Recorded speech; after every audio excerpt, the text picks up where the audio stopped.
சொல்லுண்ணா. நம்ம 2 பேருமே வந்து பொதுத்துறை வேலை செய்கிறோம் தானே? ஆமாண்ணா. நீங்கள் வந்து போலீஸ் டிபார்ட்மெண்ட்டு, நான் வந்து டிரான்ஸ்போர்ட் வேலை பண்ணுறேன் சார். ஆமாண்ணா. நீங்கள் அன்றைக்கி பஸ்ஸில் வந்தீங்க, வந்து நீங்கள் வந்து உங்கள் கருத்து சொன்னீங்க, நான் என் கருத்து சொன்னேன். ஆமாண்ணா.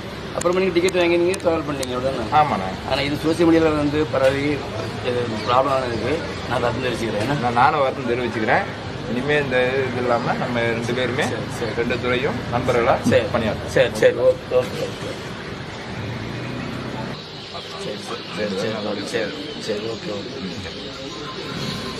தமிழ்நாட்டோட மிகப்பெரிய ஹார்ட் ஆஃப் தி டாப் தான் இவங்க 2 பேர் தான். இவங்க 2 பேர் பண்ண சேட்டையால ஒரு மிகப்பெரிய இடியே தமிழ்நாட்டில் ஊந்துச்சு ஒரு 2 நாள். என்னன்னு கேட்குறீங்களா? கண்டக்டருங்களை பார்த்தா போலீஸ் பிடிக்கிறதும், போலீஸுங்களை பார்த்தா கண்டக்டர் பிடிக்கிறதும்னு சொல்லிட்டு மாற்றி மாற்றி கேட் அண்ட் மவுஸ் கேம் ஆகிடுச்சு. அந்த கேட் அண்ட் மவுஸ் கேம் வந்து இன்னைக்கு முடிவு வந்திருக்கு. அதுதான் இந்த வீடியோ. அவங்க பேசுகிறத கேட்டிருப்பீங்க. 2 பேரும் சிஎஸ்கே வர்சஸ் ஆர்சிபி மாதிரி ஃப்ரெண்ட்ஸ் ஆகிட்டாங்க. இன்றைக்கி என்ன தளபதியாக 2 பேரும் க்ளோஸாக இருந்து 2 பேரும் சண்டை போடாமல் இருந்தாலே அதுவே ஒரு மிகப்பெரிய விஷயம். எல்லாருக்கும் ஒரு பாடம் என்னன்னாக்கா, சண்டைன்னு ஒன்று வந்துட்டா நீங்கள் இப்படி மாற்றி மாற்றி கேட் அண்ட் மவுஸ் விளையாடாதீங்கன்றது தான் லெசன்.